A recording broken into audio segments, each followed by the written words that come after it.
Meet my new friend Shireen. Shireen is a content creator, model, journalist, and Miss Universe Bahrain 2024. Beyond her impressive achievements, Shireen, being half Bahraini and half Filipina, represents an interesting blend of two very different cultures. Make sure to check out Shireen's content, links below. We had a great conversation. We talked about the languages she speaks, her unique cultural identity, what it was like growing up between two worlds, the differences between life in Bahrain and the Philippines, and so much more. I hope you guys enjoy the video. Marunong ka ng konting German? Marunong ka mag-Tagalog, mag-English, mag-Arabic? The German is, I'm barely a quarter. I'm talking like if I just hear a song, it'll bring me back to my teens and I'll start singing it along. You know what I mean? I had a bit of obsession with learning a few languages, micro languages growing up. Not to the extent that you have done. Like for a while, I even learned to read and write Hangul, which is the language of Koreans, the alphabet. I can read it. I don't know what I'm reading,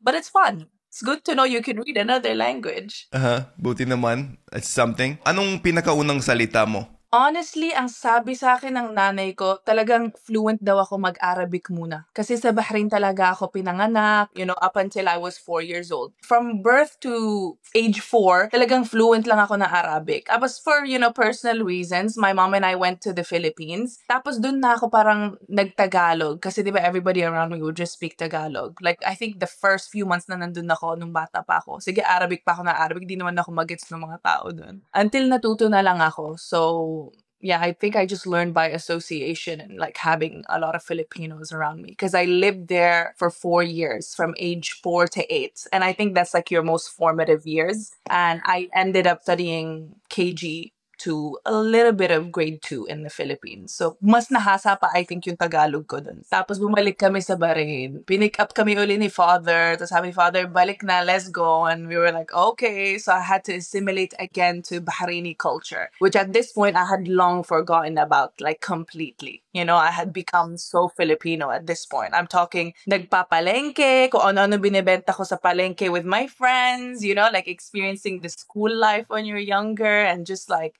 I don't know, I fully forgot I was even Bahraini at that point until I then had to assimilate into the Arab culture from ages 8 until now, I would say. Medyo nakakalito yun, di ba? Maraming iba't ibang kultura. Super. Lalo na yung mga ganong edad ka pa, di ba? Kasi you're barely finding out who you are. Tapos pag nakasanayan mo na kasi sa edad na yon, at that point na in love na ako sa kulturang Pilipino. I mean, it was all I knew. It was all I remembered at that point, Parang nasanay na ako sa mga Angel's Burger, sa kung anong kinakain natin sa Pinas, kung paano yung mga family setting doon. So, super nag-adjust talaga ako nung bumalik ako sa Bahrain kasi iba yung relihiyon, iba yung paano mo i-present yung sarili mo, iba yung lingwahe. Like, I had forgotten the language completely. So, I didn't even know how to communicate with my dad and his family anymore in their language. Okay, I'll be honest. Learning to speak Tagalog is pretty hard.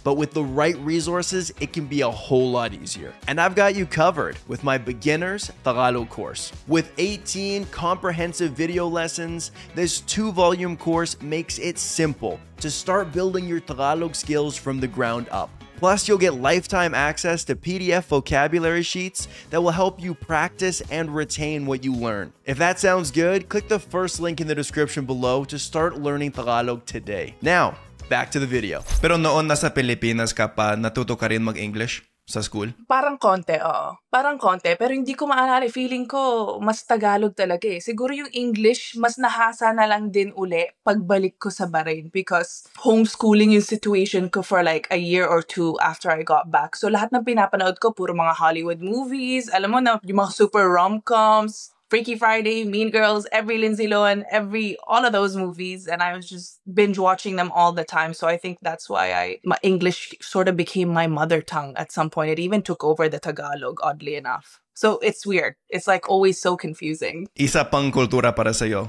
Kulturang Amerikano, di ba? Exactly. Ay, nako. Ang dami so, super talaga. Na-confuse ako. Na-confuse talaga ako nung mga ganung edad ako. Kasi nung pagbalik ko na ng Bahrain, sabi ko, parang I remember being so attracted towards Western culture because, right, it was everywhere. It was mainstream media at that point. Even for somebody that partly was raised in Philippines and was growing up in Bahrain, that was what we were receiving, media, movies, magazines. I was reading J14 magazines, all those teeny bopper magazines, and like that was the culture that I knew. And for all I cared, I was like, one day I'm gonna study in the States, and that's where I'm gonna live, and I don't need to live on this side of the world or that side of the world. So it was all so confusing growing up. Anong pinakamalaking pagkakaiba ng Filipinas tsaka Bahrain? Pinakapagkakaiba, syempre relihiyon, yung parang views natin sa how to present ourselves. You know, Arab society is a bit more private, modest in dressing and how we talk about personal things, whereas Filipino culture is very like, we love to share if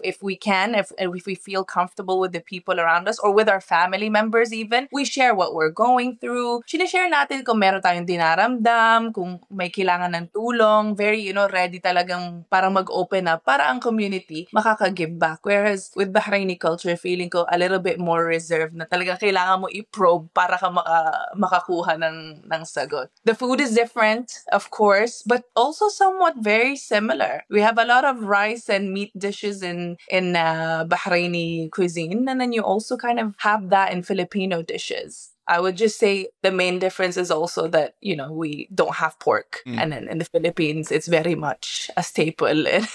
Mabenta talaga yun, di ba? Mabenta yun. Anong culture nyo sa bahay?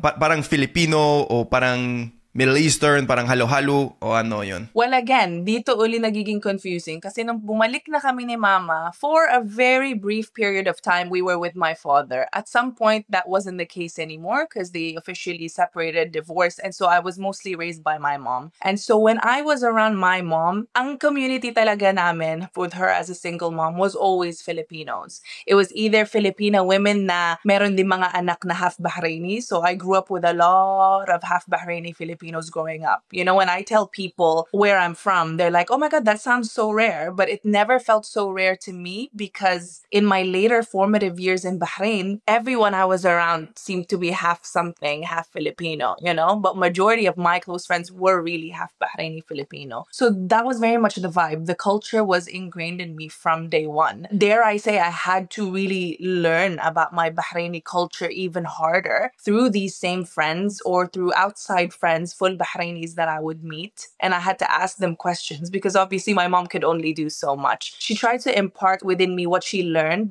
when she lived with my dad's family. You know, natuto rin naman siya ng konting Arabic, ganon. Tatay ko natuto rin naman ng konting Tagalog kasi bumibisita talaga yung tatay ko sa Pilipinas a lot dati. Like, he really loves Philippines and the culture and all of that. But I would say, talagang nung parang lumalaki ako, growing up, like, mostly Filipino talaga yung surrounding ko. Yun yung lingwahe sa utak ko, I would say, or English, di ba? Meron code switching din. I don't know if that happens to you. Parang there's a code switching in front of people, but mentally there is also a code switching. Parang pagkasama ko mga Pinoy, yung utak ko Tagalog na yung iniisip. Pag mga English speaking, English na, di ba? Or Arabs, biglang nagiging Arabic na rin minsan. Napansin ko na maraming Pilipino talaga sa Middle East, di ba? Malaki talaga yung population doon. Anong population ng Bahrain? I mean, last na nabasa ko as of last year is over 1 million. So siguro ngayon, di natin alam kung marami-rami na rin. Kasi ang dami ng tao sa Dubai. Tapos feeling ko lahat ng mga parang pag ilang taon na sila sa Dubai, pag nare-realize na nila na medyo overcrowded na dito or medyo mahal na, lumilipat na sila sa Bahrain. So I feel like mas marami na rin yung population ng expatriate sa Bahrain, which is increased our overall population. So over 1 million, I would say. So pero maraming din mga Filipino, maraming immigration sa Bahrain. Napakadami. As in Jared, we grew up around like TFC, you know? So I never really felt like I was disconnected from the culture at all. If anything, parang mas part of the culture kami. Kasi parang yung mga tao, yung mga OFW na nandun, syempre na homesick sila. Now I realize as an adult na parang homesick sila. Kasi dati sinasabi ko, bakit parang every week kailangan may kainan, may galaan, may barbecuehan. Talagang feel nila yung sarili nila, very close, very tight-knit yung mga friendships nila ni Mama dito. And then I realized it was their way of replicating that family basis. You know, it was their way of like feeling like they're home within a home. And so in that way, I always felt like Philippines, there was always a little slice of Philippines in Bahrain. In all the Filipino restaurants, everything. Anong paborito mong pagkain na Filipino? Oh my God, ang dami, ang dami, ang dami. Kanina lang kumain ako ng tapsilog, tapos meron ako yung crinkles. May nakita akong crinkles, sabi ko, oh my God, diet pa naman ako. Pero sabi ko, ate, akin na yung crinkles. Sige na, tapusin na natin. And mind you, I plan to go in for a pandesal. I don't know how the heck a pandesal turned into tapsilog and crinkles. My favorite, nilagang baka. I feel it's a bit niche. I feel like I never see anyone else say that they like it, but it's so nice. I don't know. Nilagang baka, ano yun? Have you tried it? Hindi ko pa natikman yun. No way! Kailangan mo i-try. Lalo na kung may sakit ka, yung nilagang baka with the white rice, I don't know, I just feel it's so homey. It's like a broth with chicken and it's slow cooked. Sometimes it has potatoes and it reminds me of home. Like it reminds me of whenever I'm sick and my mom would take care of me, they would always be like, nilagang baka on the stoves. I associate Pero it with ilagang baka yung tawag pero may chicken? Nilagang baka. Ay, sorry, mali. Ako yung mali. Nilagang baka is beef. So, it's beef. It's not chicken. Okay, yeah. Akala ko, ilagang baka pero may manok? Paano ba yun? O, di ba natalo mo pa ako? Hindi. Pa yung native magtagalog, Nakalimutan ko pa. Yes, baka. Nilagang baka is nilaga boiled? We'll let your followers tell us. Is it? Boiled? So, boiled beef then. Natikman mo ba yung bulalo? Yes, I love bulalo. I feel like they're somewhat on the same... They have similarities, bulalo and nilagang baka. I love bulalo. I love nilagang baka. I love tocino, chicken tocino. Siyempre. I love kinorek. Para, baka naman, di ba? Baka yung magsabi dyan, ay, Muslim yan. Mas siya nagtutocino. Nahuli siya. Nahuli siya. Though I will admit, I did used to eat pork. There was a time. But of course, as I grew up and I learned more about my own religion, where I got to know it, rediscover it on my own, and I wanted to really know it for myself, if I agree with it, if I'm of that belief. And so that's when I decided to obviously stop having pork. At mas madali yon sa Middle East, diba? Mas mahirap hindi kumain ng baboy sa Pilipinas, kunyari. Kasi lalo na yung surrounding ko dito talaga is very, oh my God, about that. Like, so... And there's literally a different section in supermarkets. Like there's a non-Muslim section where you can go and get that. Though I'll admit, I sometimes will enter that, not because of the pork, but because sometimes merong champurrado dun. Like they won't just put the pork items there. They'll actually put like the Filipino food items. And I'm like, well, I'm so sorry to people who could be watching me in my abaya, but I'm really going in for my champurrado. I love champurrado. Taga saan pala yung nanay mo sa Pilipinas? Anong lugar niya? Cavite. Kaya pala natikman mo yung bulalo. Yes. Galing Cavite yun. Represent, yeah, Caviteño. Represent. Alam mo na 3 weeks lang ako sa Pilipinas, kaya mas onte talaga yung experience ko doon. Napunta ka mo na Cavite? Oo nga, sa Tagaytay. Maganda Tagaytay, talaga. amazing. Good job. Parang I love mas presko. that place. Kasi super. mas mataas sa bundok, magandang views talaga, mas presko yung temperature. Gusto ko talaga. Alam mo, nung bata ako, actually, nung nakatira kami sa Cavite, like when I was really, really young, minsan, di ba, hindi naman kami laki sa yaman, so walang AC, walang air conditioning, electric fan lang. Minsan kung minsan walang electric fan or hindi effect yung electric fan sa init, talagang pumupunta kami, may jeep yung kaibigan ng nanay ko. Pumupunta kami sa jeep, nagda-drive kami papuntang Tagaytay, tapos dun kami natutulog sa loob ng jeep, like open presko, and then we would stop by Angel's Burger on the way, and I found that, like, I don't know, that was like one of my core memories, because you're young, so you're like romanticizing everything, you know what I mean? So I was like, oh, this is so nice, fresh air. So even kahit umuwi ako ngayon sa Pilipinas, mas mahimbing pa yung tulog ko pag walang electric fan, walang aircon, tos hangin lang talaga sa mga mabubuntok na area. Kasi maraming Pilipino, wala silang AC, diba? Yeah. Parang tiis. Luxury siya, oo. Tumitiis sila talaga sa init. At napansin ko rin yun sa Cavite, sa Tagaytay, kasi pumunta kami doon ng mga 3-4 na araw, parang ganon. At sa Airbnb namin naubos yung AC. Nawala yung kuryente, walang light. Kaya medyo parang nainis kami ng konti, diba? Parang, ay nako, nagbabayad kami dito, walang AC, ang init pala. Paano makatulog dito? Pero, meron akong nakilala na isang lalaki doon na delivery driver sa Cavite, sa Tagaytay. At sabi niya sa akin, alam mo, walang AC sa bahay namin. At sabi ko, walang AC? Araw-araw? Nainis ako na walang AC ng isang araw lang. Pero para sa inyo, walang AC araw-araw? It's forever na. Oo, napansin ko sa time na yun, malaki talaga yung privilege ko, 'di ba, na may AC sa Airbnb, pero sa maraming Pilipino wala, 'di ba? Exactly.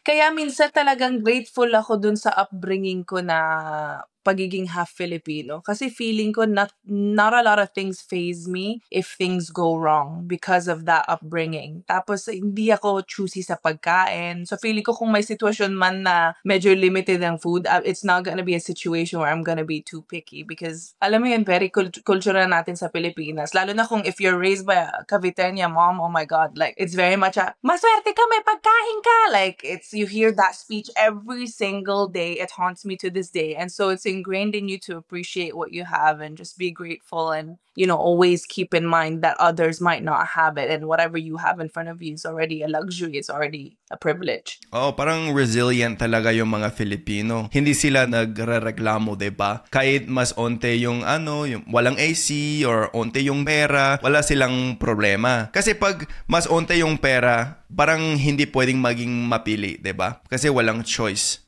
Kaya mas resilient talaga yung mga Filipino. At nakikita ko rin yun dito sa Canada. Mas mataas yung standard of living sa Canada kasi parang mas mayaman yung bansa. Pero kahit yung mga Filipino, nagtatrabaho sila parang nagda-double job sila at nagpapadala sila ng maraming pera sa Pilipinas. At wala silang problema, hindi sila nagrereklamo o pag malamig talaga dito sa Canada, okay lang, lumalabas pa rin sila para pumasok sa trabaho nila, 'di ba? So, parang humahanga talaga ako sa mga Pilipino. Oo, very go yung attitude talaga. Kahit dito yung mga OFW dito sa Dubai at sa Bahrain, talagang sila yung pinaka-favorite na mga people who wanna hire. Like if people, I have friends who are, entering entrepreneurship and they're always telling me like, I would rather hire a Filipino because like not only are they very upbeat and very optimistic and solution oriented, but you just feel like they're grateful, and even if they open up about some concerns, it's done in just such a kind way that just makes the overall working space,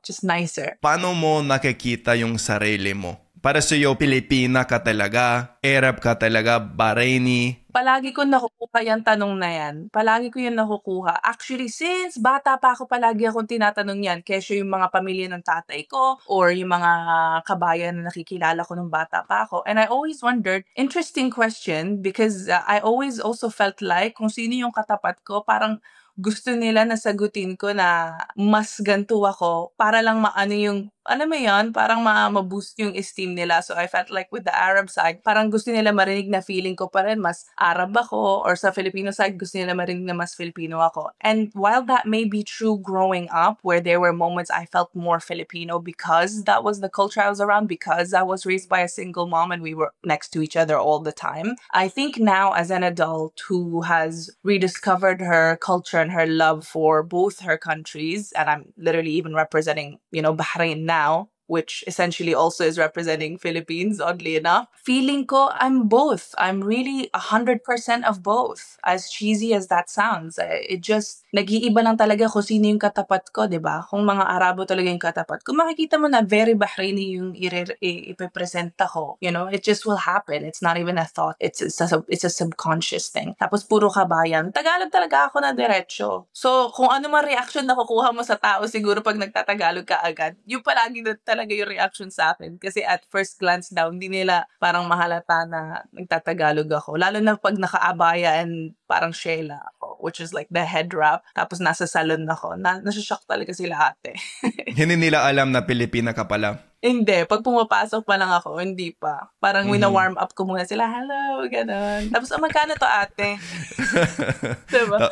Pag tapos gusto mo nagugulat na bigla. magkano to te? Masaya talaga yun, diba? Kasi yung mga Filipino, maraming encouragement. Yun nga yung nakaka-excite sa mga Filipino. Hindi lang sa lingwahe. Na-realize ko, lalo na sa Miss Universe journey ko, grabe yung suporta nga nila sa akin eh. Kung tutuusin, hindi nga Pilipinas yung nirepresent ko, 'di ba? Bahrain was on my sash. Pero kung gaano nila ako pinush nung nalaman nila na nanalo na ako as Miss Universe Bahrain all the way until we went to Mexico and the competition started and ended until this day, yung suporta nila sa akin, yung recognition nila sa akin, akala mo talaga Philippines yung nasa sash ko. And you would hear them say that na talagang salamat na nire-represent mo yung parehong mong bansa, hindi lang yung isa. You know what I mean? And I was just so grateful for that. And I did that, because there is a huge population of half Arab and half Filipino kids, and I don't want them growing up thinking they have to act more Arab to be accepted, because there is still a prejudice. A little bit now, a little bit less than, thankfully, what I grew up around. But there is still that, the stereotype that they like to use to bully Hafis in the region. And I think it happens, of course, around the world as well. And I wanted to make sure that there was a pride in that. Like, you be proud. Dapat maging proud ka na half Bahraini ka or half Araba ka at half Filipina. Dahil napakaganda. It's two very different cultures. You get to live the best of both worlds. This is what I always tell people. Being a Hafi is such a blessing, honestly. At kagaya ng sinabi mo kanina, hindi mo kailangan pumili, 'di ba? Kasi hindi mo kailangan pumili.